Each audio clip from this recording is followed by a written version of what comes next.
Hello everyone and welcome back. Today we're going to be doing a review and a comparison of some lighting for my shop. We have some new lights that we're going to take a look at installing in the shop and replacing these old fluorescent lights.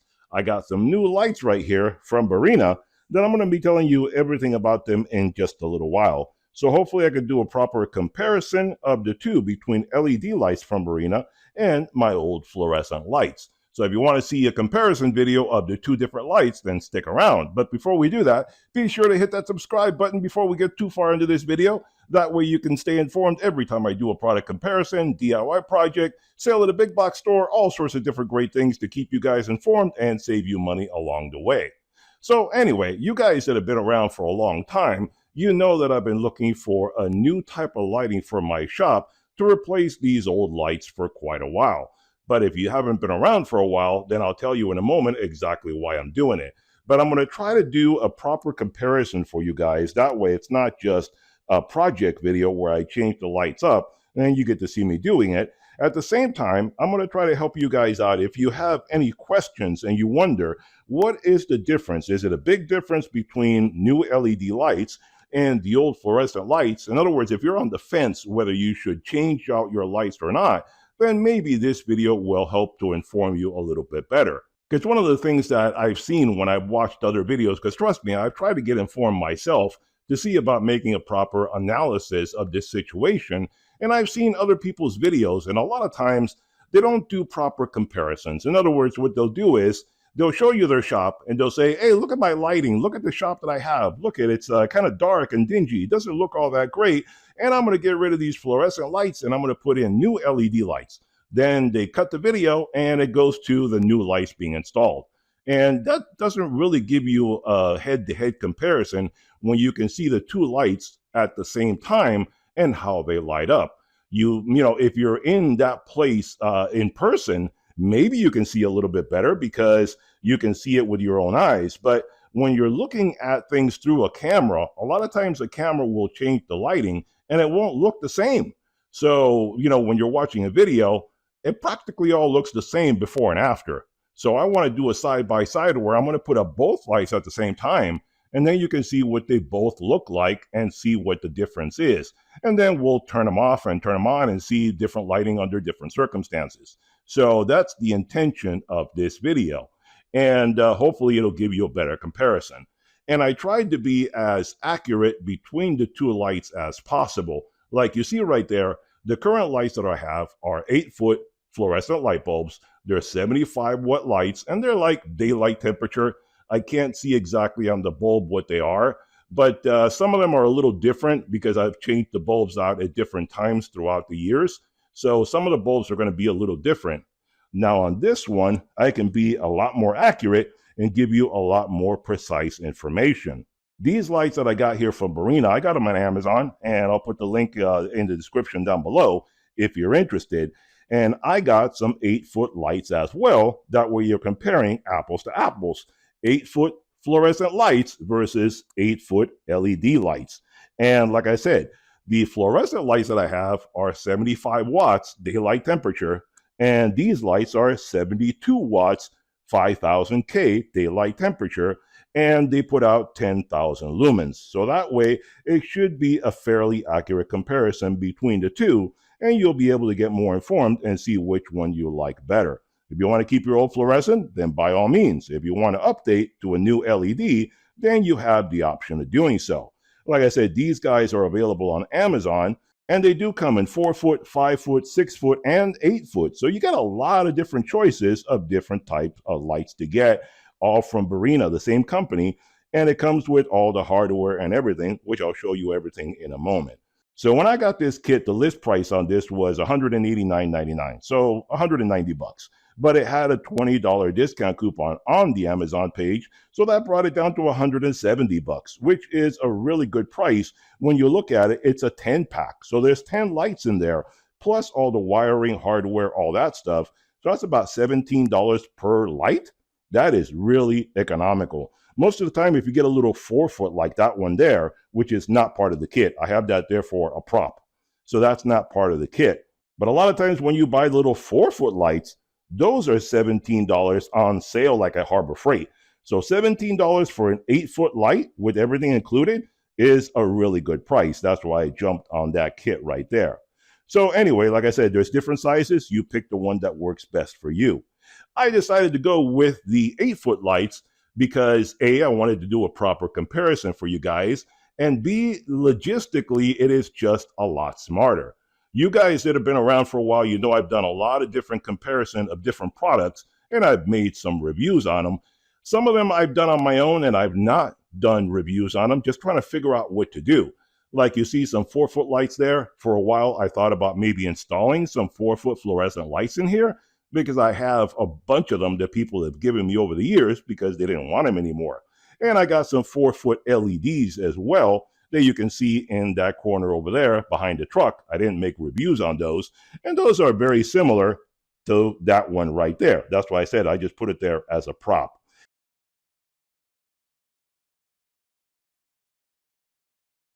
Now, the only problem is, if I wanted to go with 4-foot lights, let me give you a comparison. Each one of these lamps has 2 bulbs to it, right? So I have 4 of the 8-foot lights. One there, one broken one there, and one over there. 4 lights, that would be 8 bulbs. So if I wanted to do the same thing with the 4-footers, that would be 16 bulbs, 16 lamps, I should say. 16 lamps to replace these 8 bulbs. That's a lot of work, and that's a lot of lamps to buy. Now, I could buy another 10-pack like this, but my goodness, the wiring and the mounting and all that stuff, that's a lot of work to go through just to replace these 8-foot lights. So when I found that Barrina had this kit with 8-foot lights, I thought, well, wait a minute, it's almost the same pricing, and it's a lot less work to mount up these lights instead of having to go with 16 lights. So that was a big factor there in my ultimate decision. But like I said, a lot of you guys probably don't understand, why am I getting rid of these lights? Why do I want to upgrade to the other ones? Just because I want to upgrade? Well, yeah, sure. Some people may want to do that. Me, if it ain't broke, I don't fix it. So if these lights were okay, I would just keep on going, and I would just keep the fluorescent lights. I mean, I like the lighting that they give. Since they don't have any kind of cover on them, they light up my garage very nicely. As you see, the light spreads out very well. I have very good lighting pretty much everywhere. I mean, the only place that I don't have good lighting is right there behind the vehicles, but I don't do anything back there, so I really don't care. So they give me sufficient light, and I added this extra light right here to have more lighting in this bay. So basically, this bay is where I do all my work. I'm perfectly comfortable with this, and the rest of the garage lights up fairly well for me to do all my work in here. It's worked out for me for over 20 years that I've owned this house. So why then did I decide that I wanted to change it, and why have I been trying different things? Well, the thing is that these lights are pretty old. I mean, like I said, they don't have the cover on them, and I mean, if you look at them, look at it close right there. You see, they're pretty ugly. They're pretty. There's drips and there's all sorts of stuff on them. They look kind of gross and disgusting. But if you don't look up, you don't notice it, right? So that's why I've tolerated it, and I haven't bothered with it because I have more important things to do with my life than worry about these lights. But things have changed. See, when I first bought this house, these lights were already here. So like I said, I've been here for over 20 years. So these lights are what, like 30 years old, something like that? So that's pretty old lighting right there. Now, when I moved here, all these lights, the ballast resistors went bad on all these lights. And at that time, LEDs did not exist. So I went through and I replaced all the ballast on all these lights. At that time, the ballast resistors were only about $18, $20, something like that. So not a major expense. So let's say $20 times 4. Not a major expense. And the light bulbs, which they don't last very long, they only last about 2 or 3 years maybe. The light bulbs generally were about $2 or $3 a bulb. So over the years, you replace them it's not a big deal. But due to all the environmental crazy people out there and stuff like that, they've made fluorescent a problem, okay? So things have become very, very expensive. About a year or so ago, that light there broke. And I said to myself, well, I guess the ballast went out again. I guess I'll go buy another ballast resistor. Okay. So I go to Home Depot and I look up the ballast resistor for that guy. It's not 20 bucks anymore. It's almost 50 bucks for a resistor for these lights. That is crazy money. So if that one went bad, I figured the other ones are not too far behind. So almost 50 bucks, 45 bucks, something like that. For 4 lights, that's a lot of money right there. And the bulbs are another story unto themselves. From $3 a bulb, they've gone to be $16, $17 a bulb, which is crazy expensive. That's every time they go out, when one goes out, they generally takes out the other one. So that's over $30 for bulb per light. That is a lot of money. So that's why I said, well, wait a minute. So I can get a 10 pack of lights from Barrina for 170 bucks, $17 per light. That's about what I'm paying for one bulb. So one bulb, if I replace the bulbs on each lamp, 2 bulbs, that would be 2 lights, because each one of those lights, it's a self-contained light, but it's basically one lamp is equal to one bulb. So on each one of these lights, there's 2 bulbs, so that would be 2 lamps. 30 bucks equals 30 bucks. That seems like a fairly good trade right there, and I'm upgrading to the latest technology. So that's kind of what got me convinced to go away from the old fluorescent lights to these new LED lights. And that's why I got this one. It seemed like a really good way to go. Up until now, like I said, I've looked at some other ones, and whether it be the UFO lights that I looked at, or can lights, or the 4-foot lights, or all sorts of different things. I've looked at quite a few different things. They were all a lot more trouble to install, a lot more wiring to hassle with, and a lot more money. So this seems to be the least amount of work, and it gets me to about the same place that I am right now, and a very comparable price. So I'm really not going too far out of pocket as opposed to having to fix my lights. So it seems like a very smart way to go. So what I'm going to do is I'm going to install those lights up above here, and I'm going to give you a side-by-side comparison of the 2 lights so you can see what each one is like, and you can decide what works best for you. So I'm going to try to do a comparison, and then I'm going to give you an analysis and see what I think of these lights from Barrina.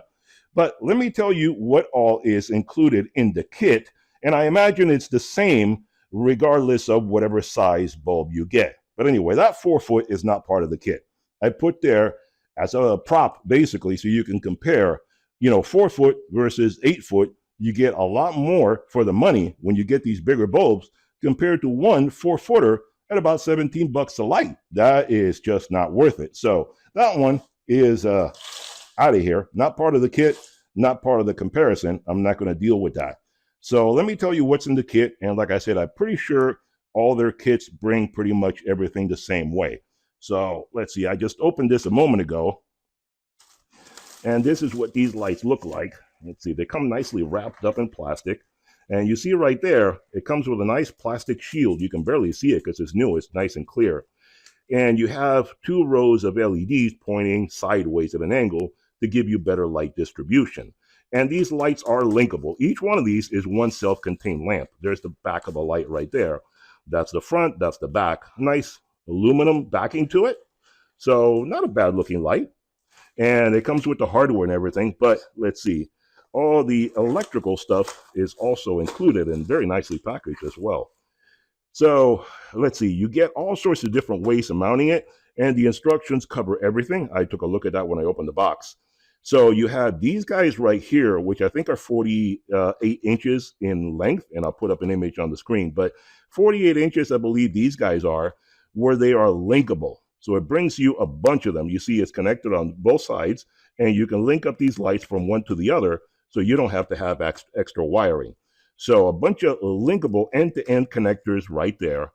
You also have the hardwired connectors right there. You see the wiring is exposed. So you plug it into the lamp, and then you wire it anywhere that you want to go. Now let's take a look at over here. Now over here, you have some switch lighting, some switches for the lighting. So you plug it into the wall, you plug it into an outlet, and you have some switches built into it, and then you plug it into the light. So you can go individual, or you can hook up a couple of lights together, and it brings you 5 switches by what I see here, unless there's another one there, but I'll put up an image basically showing you what it has. But right here, I'm counting 5 switches, which is pretty good. I mean, inline switches right there. You turn them on and off. Very convenient. Gives you a lot of flexibility for mounting. Now, another great thing that it brings is you see these guys right here. You have these little butt connectors that basically you can butt up one light to the other. So one 8-foot light to the next, you go from one 8-footer to a 16-foot light with these two light connectors right there. Little butt connectors, only that big, really, really, really tiny. And they kind of disappear between the lights. So you can mount them up that way if you're going to put them close to each other and not have to hassle with those big cables over there. So that's another way there. And then you have the hangers, the screws, all that stuff in there. So that's very convenient. Gives you a lot of different ways to do it, a lot of flexibility as to how you want to mount it. And in case you're wondering, 16-footer, yeah, that would be convenient if you wanted to have an 8-foot here and then continue another 8-foot over there. You could just use a little butt connector and keep on going. But if you're going to go from here to over there, then you use the linkable loop that comes with it, and you can wire it up that way. So that's fairly convenient to use it that way.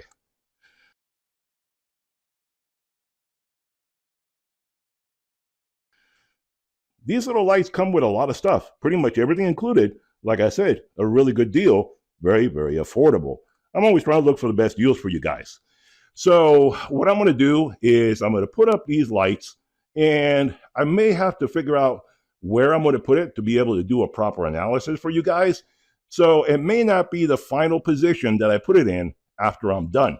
You guys can comment down below what you think I should do with this. Should I keep the two sets of lights together, the fluorescent and the LEDs, until these guys burn out? Or just take these guys down and throw them away and just keep the LEDs, replace the LEDs and, put them where these guys are? I don't know. You guys give me your comments, what you think would be the optimal situation that I should do with this garage. Because like I said, I mean, basically what I have right now is eight bulbs, 4 lights, 8 bulbs. I got a 10-pack there. I got 2 extra bulbs that I can either put away or I can mount them somewhere else in here to give me better lighting. So I may play around with the location of the lights to give me the best possible lighting. I'm not going to do it all in this video, but I'm just giving you an idea that I may move them around at some point. So let me move the cards out of the way here, and then I'm going to set up the lights, and then we'll come back and I'll show you what it looks like. All right, guys, so here we are back after I made the installation. I have spent a couple hours basically installing the LED lights. You can see them right there. I haven't turned them on yet, but I will in a little while. So let me tell you what I did. I installed the LED lights, and they're all temporary right now. So the wiring is a mess. You don't really need to tell me to redo the wiring. I know it's temporary. It's a mess right now. So it will be redone at some point. But what I did was, like I said, I tried to give you an apples to apples comparison. So you see that I put the LED right there, and then right there, and right there, to basically mimic if they were in the place of the fluorescent lights. So there you have the 2 LEDs right there, 2 LEDs over here.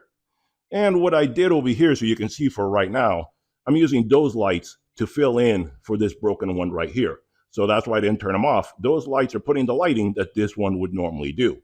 So those are the 2 LEDs right here, filling in for those lights there. And then basically 2 more over there. Yeah, I got 2 here and 2 there. So that way it would be these 2 to compensate for that light right there. And like I said, all the wiring is a total mess. But it needs to be redone because I really don't know if I'm going to keep them in this position. This is only temporary to finish my experiment and show you what it looks like with the lights in the same place as the fluorescent. If I put them in different places, then my experiment wouldn't make any sense at all, now would it? So they may be moved later, but for right now, I am basically fulfilling my promise to give you an apples to apples comparison, because I don't like it when other people have done videos and they haven't done it correctly. In fact, some people will put 2 4-footers, one on each side, and compensate for an 8-footer. That doesn't make any sense. That's not right. You either do 8 versus 8 or you do 4 versus 4. You don't do 2 4s like this one. The only reason I'm using this guy right here is because this guy's broken. So I don't have that light, so I can't do anything about it. Anyway, so let me turn off the fluorescents And then I'm going to turn on the LEDs and I'll let you see what that looks like. But before I do that, let me go back over here to this corner. Let me give you a good shot of the entire garage so that way you can see what it looks like with just the fluorescent lighting. I don't want to just forget that and then you don't have a good comparison. So that is basically looking at the entire garage, top to bottom, where you can see what it looks like with just the fluorescent lights. You can see the flooring right there, and you see that the camera is constantly making adjustments to the lighting. So that gives you an idea what it looks like if you were standing in here getting, trying to do whatever you're trying to do with the fluorescent lights. So that gives you that idea. Now, let me change over to the LED lights.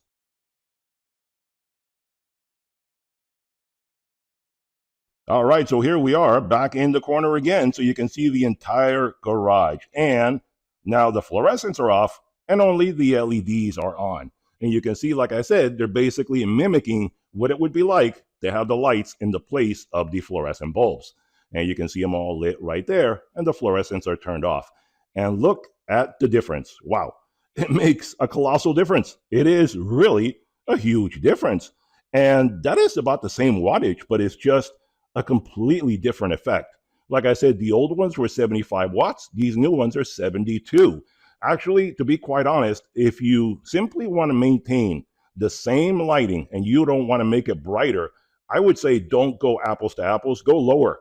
Go like 60, 65 watts, something like that. Then you'll probably get about the same amount of lighting as you do with the fluorescent that you're replacing. But if you want to go brighter, then obviously match it up, just like I did here. It will give you an instant boost of light without having to do anything. It is much brighter than the fluorescents in their place. And that's why I'm telling you, an apples to apples comparison, look at the garage right there, even with the camera doing its adjusting and so forth, you can see it is a big boost in lighting. It really lights it up a heck of a lot more than the fluorescents were doing. And that's one thing that I want your opinions, guys. Your opinion is important to me. It's valuable. And basically, I want your opinions as to what you think I should do from here on out. Should I keep the LEDs and toss out the fluorescents? Keep the fluorescents and just replace it with the LEDs as they go bad? Have them both together? What do you suggest? And one thing that I don't know yet, and I won't know until I edit this video, is basically, does the refresh rate of the LEDs interfere with my camera?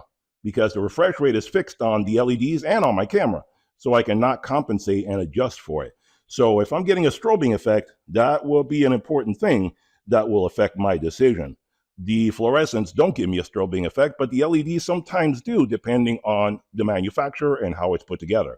So that's something I need to find out. But assuming there is no strobing effect, assuming it's all perfectly fine, what do you think I should do? Keep the LEDs, get rid of the fluorescents, keep them both together? Your suggestions basically will influence what I do down the road. Like I said, this is temporary. I just wanted to prove to you guys how they look, apples to apples, one to the other. I may change them around. I may basically either set up where I have, like that bay lit up separately and then this bay over here lit up separately. I'll have to move them around, play with the lighting distribution, play with the mounting of them. As you can see, I don't know if you can see on that one, see how it's a little wonky? Because I found that these beams going across are not all at the same height. Some of them are higher, some of them are lower, so it really affects how I mount them. So to be a final installation, I'm gonna have to make a little spacers and stuff like that to make it fit more properly. And I only use like a couple of little mounting clips where basically it brings enough mounting. I think you could probably use like 3 or 4 mounting clips per light. I only used a few of them. I only used one bag. I still have one entire bag left here. See right there? I still have that entire bag. I only used one bag here and I still got a couple of clips left. And I still got these 2 lights right here that I can use for anything if I want to. So, and I still have some of these guys left. I still have those guys left. So I still got quite a bit of stuff left that I could really tinker around and maneuver this stuff and do whatever the heck I want to do with it. So not bad. Very easy setup as far as that goes. And like I said, I think it really makes a colossal difference. Let me move over here so you can see a colossal difference as far as the lighting with just the LEDs in place versus the fluorescent. That is a big improvement.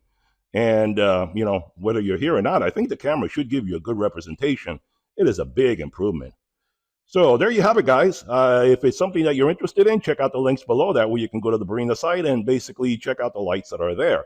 These worked out good for me. Hopefully, they'll do a good job for you as well. Hope you enjoyed the video. Hit that thumbs up button, hit that subscribe button, and I'll see you guys on the next one. Bye-bye for now.